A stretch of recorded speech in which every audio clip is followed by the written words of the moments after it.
Hi there and welcome to Career Stories. So today I'm being joined by Sophie Elkins. So welcome, Sophie. Hi, Sarah. Thank you very much for having me today. No problem, and thank you for joining. So this is my 54th episode, and as I said, Sophie is a senior leader within the pharmaceutical industry. I haven't put the whole title there because it was really complicated, and I'm sure you can share a bit more about that in a second. So Sophie and I first met in Paris, actually, which was after she'd just cycled there from London. It's a few years ago now, wasn't it? Yes, that was a few years ago. What a magical experience, though. Yeah, I can't believe that actually happened, to be honest, Sarah. Yeah, I know. It was so cool seeing you all come around the Arc de Triomphe. I know I've often participated in events. So I'm not often a spectator, but seeing you all like coming along with this, yeah, it was really cool to see. I must say, after 4 days of cycling, it also felt fantastic to finally see Yeah, the Eiffel Tower. I was like, yes. finally here. Yes. Yeah, definitely. Okay, so for anyone's watching, please do comment to let us know that you're here, where you're joining from. Feel free to ask any questions or share your experience in the comments. And if you're watching on replay a bit later on, then if you do the same thing, and I will go in and respond to comments later. So I know quite a lot of people from your network, Sophie, have said that they're coming along. So just really for people that don't know what I do. So the basis for these lives is that I've always been really interested in what people do and why they do it. And just learning about different roles, career paths, with the aim of inspiring thought really about what people could do. So I'm typically looking at students at the moment, and they're often looking for advice into how to get into particular roles. So that's kind of the idea. So Sophie, can you give me a brief intro into you and what it is you're doing work-wise right now? Yeah, of course. Thank you very much. So as Sarah has already alluded to, my name is Sophie Elkins and I am currently working in the pharmaceutical industry. So my long job title that Sarah was also alluding to is Global Field Medical Excellence Lead for Gastroenterology, and I currently am working at AbbVie. So within that position, what happens is, from a global perspective within the disease area I work in, so gastroenterology, I am responsible for ensuring our medical science liaisons, which is a medical person who goes into the hospitals and talks to doctors about our products and answers the doctors' questions, is very involved in clinical trials. So it's all from the medical side, is making sure that they're supported from a global perspective, that the right systems are in place, and supporting that the training that they require is in place, and setting up sort of ways of working, etc. Excellent, thank you. And obviously it's an incredibly highly regulated area, so I'm guessing that adds quite a lot of stress and pressure sometimes.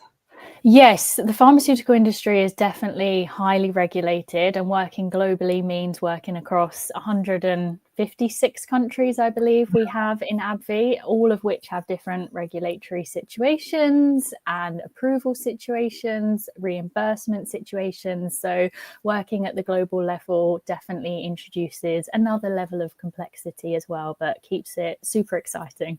Yeah, wow, excellent. So a couple of people who are watching. So Angie from Marizine in Cornwall. Thank you, Angie. Nice to see you. And Paul is saying hello. So hi, Paul. Thank you. Okay, so early careers. Did you have a job whilst you were at school or at college? And if so, has that helped you in any way? Yeah, so while I was at school, I used to be really into horses and horse riding. So that developed into me working at a stables between the ages of 14 and, when did I stop doing that? Just as I was finishing uni. So that would have been 21, 22. And that meant every weekend I was at the stables. We started at 7:30 in the morning, finished at 5:30 at night. And it was a very intensive job, as you can imagine, working with horses. And that developed over time as well. I had the opportunity to become a teacher. So I used to teach horse riding as well. And then became the pony club leader for the stables that I was working at as well. So I had the opportunity to start sort of teaching younger children how to ride and how to look after the horses. So it definitely kept me busy. It inspired a work ethic in me for sure. Kept me entertained. I think my mum was quite happy with me being at the stables every weekend.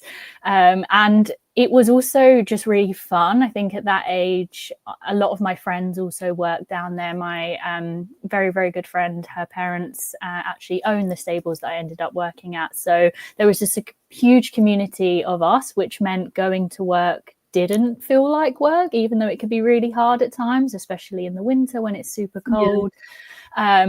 So yes, I definitely had a job while at school and college, but I feel like I've been very lucky throughout my career, actually, that all the jobs that I've ended up having have not really felt like jobs, really. I've always been really excited to go to work, and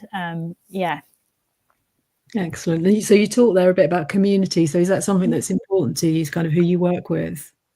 Absolutely. I think for me personally, I get the best out of work and work gets the best out of me when I feel like I'm adding value and helping and supporting others. And I think what's really important is the community you build, because you can do a job in one company and do the same job in another company. But if you don't have those relationships and networks, it can be a completely different experience.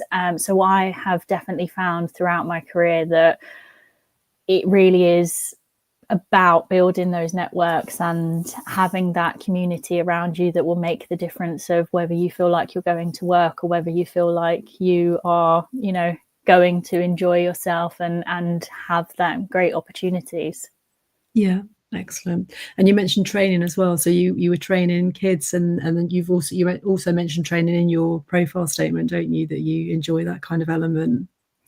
Yeah, I think it comes back for me personally of around the adding value. Like, I love doing what I do, but the next stage of that for me is always, okay, once I know that I can do it, how can I help someone else get to where I am or beyond where I am, preferably.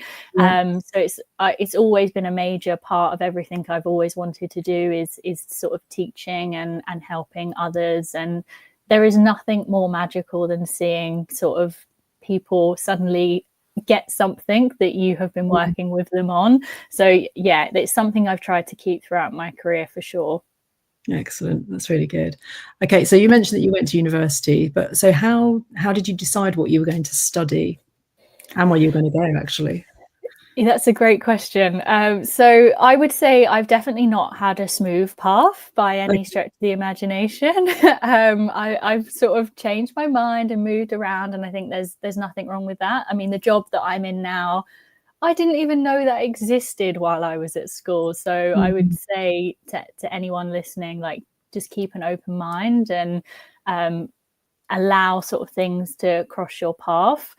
But when I was at school, I was really into astrophysics, actually, right at the point where I was going to university. And I super thought I was going to go and do astrophysics. And then just as we were doing the sort of applications, I realized that it was a lot more to do with maths than it was to do with physics. And I was like, is this actually what I want to do for the next 3 years? So I also loved biology. And then so I ended up going to university through clearing, actually, because I changed my mind right at the last minute, which I think gave my parents some panics. And I ended up going to Canterbury University to do an undergraduate in bioscience. Okay. Yeah. And then I had a sort of really fantastic experience outside of university and education, where I had the opportunity to do the International Citizen Service, which, if anyone listening is between the ages of sort of 18 and 20, I would definitely say have a look at that and see if it's something you'd be interested in, which effectively meant that I went away to El Salvador for 3 months with a group of people in similar age, and we went out and were running health programs with some local people that were our age. Yeah, it was absolutely life-changing experience. And then I was like, wow, this is amazing, this is exactly what I want to do. So I decided that I would do a master's in epidemiology. and then had the opportunity to do a master's at the London School of Hygiene and Tropical Medicine. Actually ended up in control of infectious diseases. So yeah, as I say, not a smooth path, but that's why I say you sort of find things along the way of what really inspires you and makes you happy and what you want to end up doing. So don't worry if what you first thought you were going to do, it doesn't end up being what you end up doing. Yeah, it's like, and being open to change is so important, isn't it? It's kind of accept that change and go with it, like you say. Absolutely. Absolutely. What I found in the pharmaceutical industry, at least, it can be a little bit volatile. It's an amazing field to work in. I love it. It's, super, makes me feel like I'm adding value, but it can be, by the nature of it, a little bit volatile. And therefore, getting through it definitely means an element of making sure that you are comfortable with change, because we can only control what we can control, for sure. Yeah, that's a really good point, actually. And I talk to a lot of students about that, about kind of working out things that are inside their control, things that they can influence, and things that they have no control over whatsoever. And it's very easy to get wrapped up in that thing that you can't control, isn't it, until you sit down and think about it. Absolutely. And I am by no means perfect by any stretch of the imagination. And I've definitely sat in meetings where I thought, oh my gosh, this all seems a bit scary. And then you sort of ruminate and start to overthink. And it does take a little bit of self-talk to think, okay, no, actually, these are the facts that we know, and we're going to be okay, and just control the controllable. But it's not always easy in the moment to stay in that mindset, for sure. Definitely. Jeff Young's joined from America, so thank you for joining, Jeff. Okay, so how did you get your career started then? So after your last education piece? Yeah, so while I was doing my master's, I was actually working as a youth support worker as well. At the three evenings a week, I was working as a youth support worker, which was really, really great and fulfilling. And then I started in pharmaceuticals as an intern. Actually, I had the opportunity. I had applied for some positions, and an opportunity came up to start as an intern at Celgene. So that's how I got into my current career path. Okay, and so where did the youth work come from? So the youth work came from, I think it probably leads back to, I had been doing the horse riding and the sort of giving back through the teaching, and that sort of ended naturally as I came out of my undergraduate. And then I'm definitely not someone that likes to sit down and do nothing. So I was like, right, I need to be doing something. It felt really weird not having a job, even though I was doing a master's. And this opportunity actually started as a summer position had come up to work in the youth support service. And it felt like a great opportunity to continue giving back to the community as well.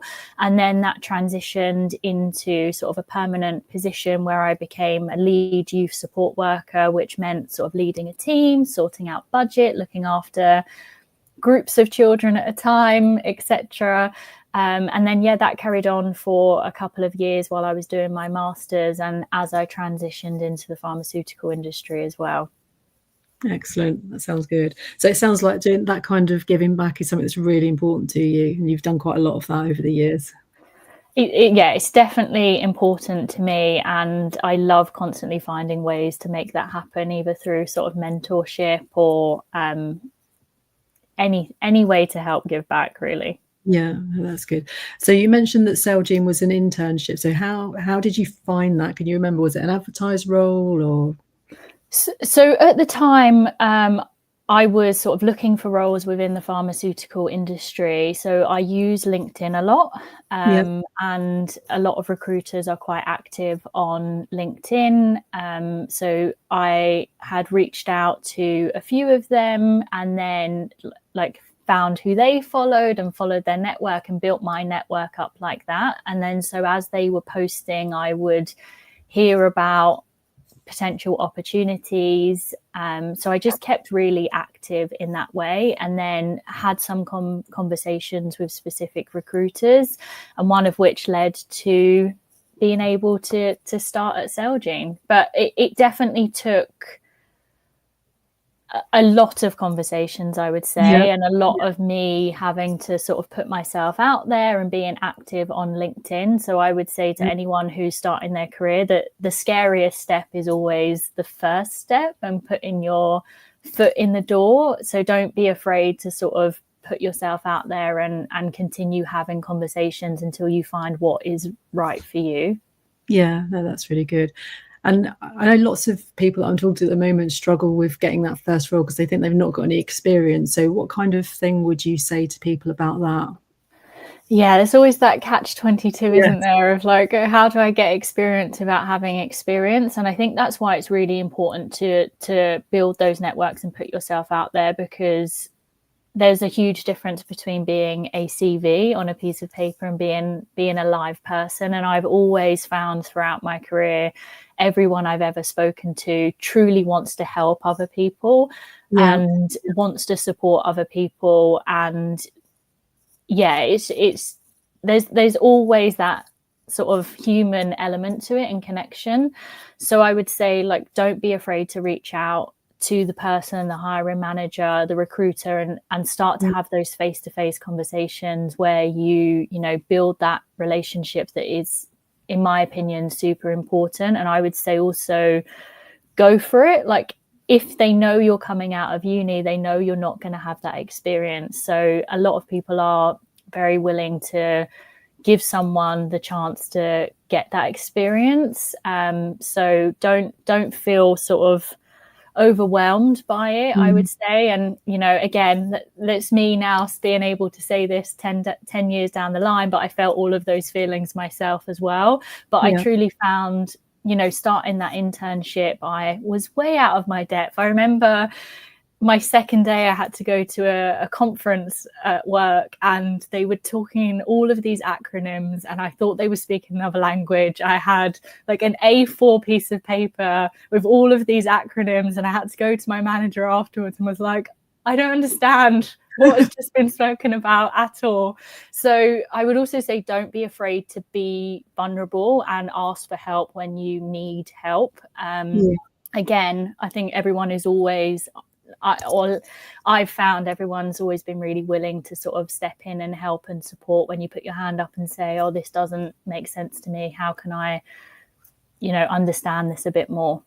Yeah, absolutely. And I think it's so important, isn't it? I did put a video up yesterday actually about that thing, really. So talking to people. So either when you're struggling or when you are looking for work, and building up those relationships so that when a vacancy comes up, you've already got kind of a bit of a relationship with that person. Absolutely. Okay, we've got Thomas saying hello. So hi, Thomas. Thanks for joining. Okay, so how did your role progress then after that Celgene role, or in that Celgene role, and then onwards? Yeah, absolutely. So as I started as an intern, and my internship was initially for 3 months, and it was in the risk management department, which was part of a larger department of pharmacovigilance. So we were sort of placed, there was a cohort of interns that joined at the same time, and we were put into different groups.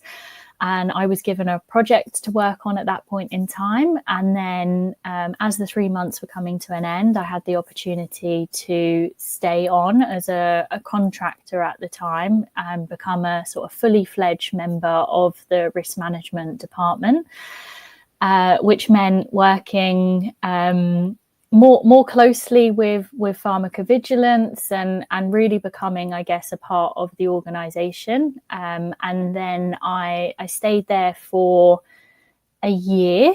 And then as that contract came to an end, I had the opportunity to move to another position within the company. So I was a scientific affairs advisor, which for anyone outside of pharmaceuticals, what that means is I was working in the head office, looking at materials and reviewing them from a scientific perspective. So back to the point that you made earlier, Sarah, that there's a huge amount of regulations within the pharmaceutical industry. So it's super important that any materials that we release out are compliant. So that was my job, to make sure that was happening. And as a sort of duality of that role was looking after medical information as well, the third line medical information within the company. So again, for anyone outside of pharma, medical information is a really vital function whereby any doctor or anyone from the public can write in any point and ask any questions basically on the medicine, and it's our responsibility to make sure that they are answered. I've had a few jobs, so do you want me to pause there or carry on? No, carry on. It's absolutely, it's interesting. Yeah, thank you. So after doing that, I ended up doing that for sort of 2 to 3 years, I believe, in the end, cumulatively. Yeah. And across that time, I had the chance to work across some different disease areas and also take on some mentorship of other people within the team as they join the team, which again, always looking for opportunities to do things like that. And then we went through a acquisition. Celgene was brought out by another company called Bristol Myers Squibb, and during the acquisition time, I took the opportunity to become a medical science liaison, so the person that goes out into the field and talks to the doctors. I'd never had field experience, and it was on my development plan that I wanted to be able to do that. I was reviewing all of these slide decks for the people that did that, and then I felt like I would understand my role better if I had that experience. So that was next on the list, and I was very thankful to have the opportunity where I became an MSL, which took me up to living in Scotland, because my territory was Scotland, Ireland and the north of England. And then did that for 18 months. And then you can see a bit of a theme here. I like to, have a new challenge every now and again.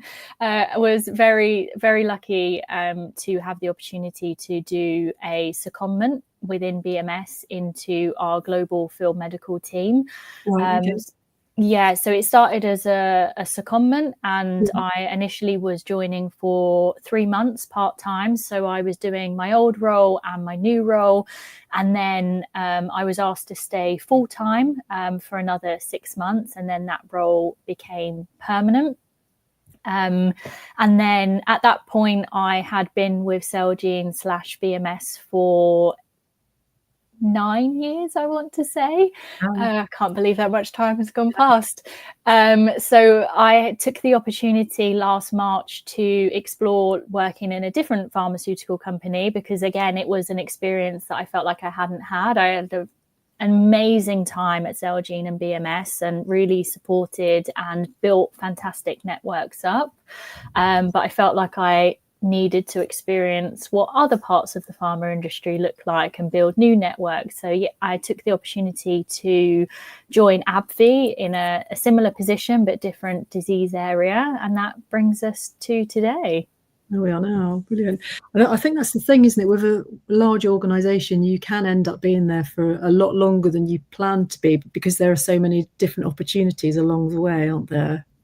Absolutely, and completely opportunities as I said before, didn't know existed. I didn't know this job existed. I didn't know what a scientific affairs advisor was before. So I guess my advice to anyone starting out that's listening to this would be just, even once you're in the door, continue building those networks, because there will be many opportunities internally that you'll be surprised that you don't even know about. And there's even roles now within the pharmaceutical industry, and I'm 10 years in, which I suddenly hear a job title and I'm like, oh, what do they do? That's interesting.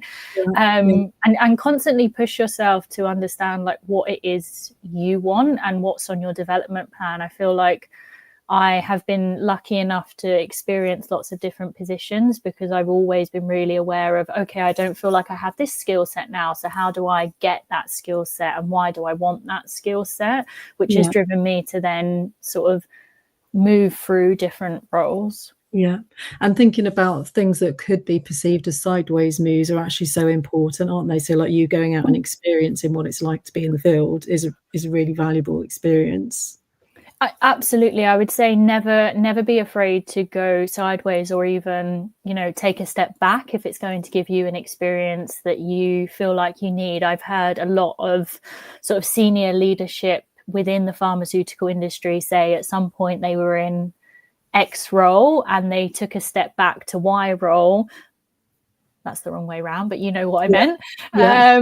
It's because it then gave them the opportunity to maybe lead a team or go into a different area of the organization that would really then benefit them for a role they know they want later down the line. So I would say never get caught up in thinking that you always have to be moving up the ladder all the time, because the rich experiences are definitely sort of around you sometimes. Yeah. So Paul's just commented saying 10 years, surely not. I know, right, Paul? 10 years. I remember Paul coming home when you started and saying there's this super bright girl that's just started. She's so clever. Oh, far too kind. Absolutely. Okay, so you're also a member of the board of directors for the Healthcare Business Women's Association. So how did that move come about? Well, it was not a move, it's an additional role, isn't it? Yeah, so I think it, for me, kind of really relates back to a lot of what I've been saying of that sort of give back piece that's really important to me, and also something I've tried to do throughout my career, as much as sort of moving into different roles to get new experiences. That sometimes is not always possible, or it won't happen as quickly as you want it to happen. I've definitely been in that position.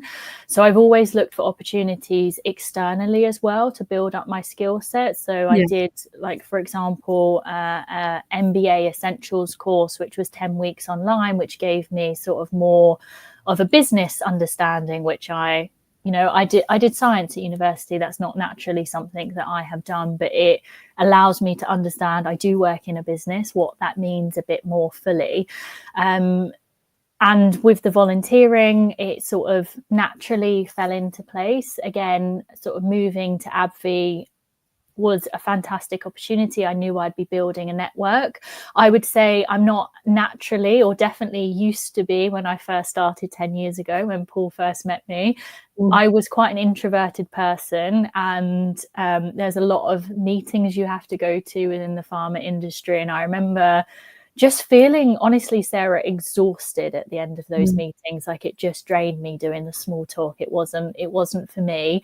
You naturally get better at that. So I would say anyone in that position, don't worry too much. So I knew networking was a really important thing for me that I probably wasn't as good at as I should be. So I actually joined the Healthcare Business Women's Association with the sort of thought of building a network outside of the company that I was already with. I loved their sort of approach and what they were doing. And I'd spoken to a few people that had been members and speaking to them about what they got out of it. And they had these networking events and met these other women and men who were just really dedicated and great individuals. So I joined them for a couple of years, gone to a couple of events, and then thought, oh, it's time that I get a bit more involved here. And I had the opportunity to join as a volunteer. So I joined the marketing and communications team. And then our lovely ex-director of the team actually went on maternity leave to have a beautiful baby. So very, very glad for her. And because we had built up a relationship, again, networking and putting yourself out there and sort of doing that extra work, sometimes I was selected as the person that would then take over. So moved into the director position. So now I support the marketing and communications team to deliver the marketing and communications for the London chapter of the Healthcare Business Women's Association. And a part of that is sitting on the board of directors, which means I've just have this fantastic network of women that are all, doing their thing in their own industry, and we come together, and we don't always talk about the Healthcare Business Women's Association. It's just another network of you can go and you can say, oh, this has happened to me today. What would you do? And it's just absolutely fantastic. So I would always say try and find those people that are going to help support you in that way. Yeah. And it's really important, isn't it, to think about things like that maybe are voluntary, but actually they're really, really good transferable skills. So for instance, if you want to be a non-exec director or something like that in the future, then this bring you those skills, isn't it? So you can have them on your LinkedIn profile and be found that way. Absolutely. And as much as I would love to say that I'm giving back, and I believe that I am, I'm also getting so much out of being in that role. And you would have noticed I said it's the marketing and communications. I've always been in medical from a pharmaceutical perspective. So I've never done the marketing side. I've never done the communication side. I don't know if one day I will.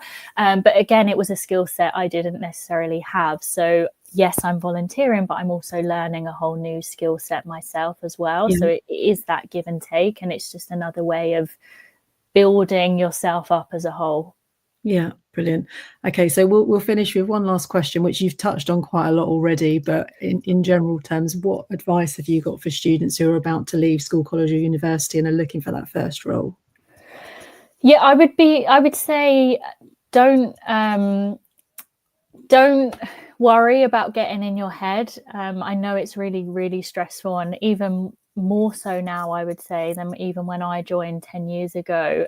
Don't be afraid of rejection. Every time someone said no to me, it's led me to be where I know I'm meant to be, if that makes sense. So I would say really build those connections, find opportunities to have those advocates around you. Don't be afraid to ask.